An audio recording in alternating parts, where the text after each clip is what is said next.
ឆ្នាំមកដល់ហើយភូមិយើងរីករាយខ្លាំងតែបេះដូងបងវិញ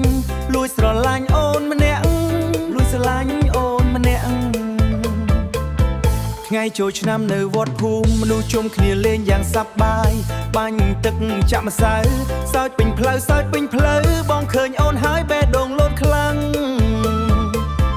អូនជាកូននៃភូមិស្អាតដើរមកគ្រប់គ្នាចាប់អារម្មណ៍ដើរមកគ្រប់គ្នាចាប់អារម្មណ៍បងគ្រាន់តែជាមនុស្សធម្មតាមិនហ៊ានសូម្បីតែនិយាយជាមួយអូន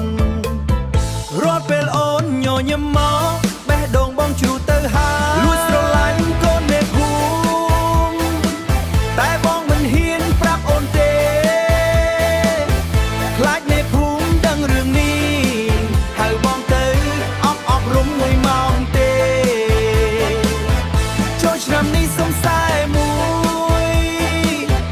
ចូលឆ្នាំនេះសុំខ្សែមួយឲ្យបងបានរំជាមួយអូនបើអូនញញឹមមកបងវិញបងសុខចិត្តស្រឡាញ់អូនម្នាក់អង្គុតលបែងអង្គុញលេងជុំគ្នាបងនៅចិត្តអូនតែស្ទាក់ស្ទើរមិត្តភក្តិបងជំរុញឲ្យទៅតែបងខ្លាចភូមិឈោមើល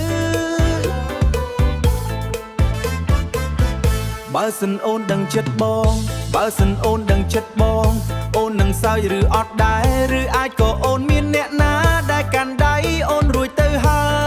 យបើថ្ងៃណាបងមានកម្លាំងចិត្តបងនឹងទៅសុំស្នេហ៍ពីមេភូមិតែថ្ងៃនេះសុំលួចស្រឡាញ់នៅចម្ងាយក៏សប្បាយចិត្តហើ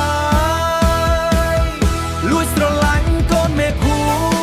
មិតែបងមិនហ៊ានប្រាប់អូនទេ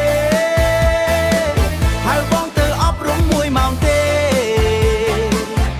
ចូលឆ្នាំនេះសុំខ្សែមួយឲ្យបងបានរំជាមួយអូនបើអូនញញឹមមកបងវិញ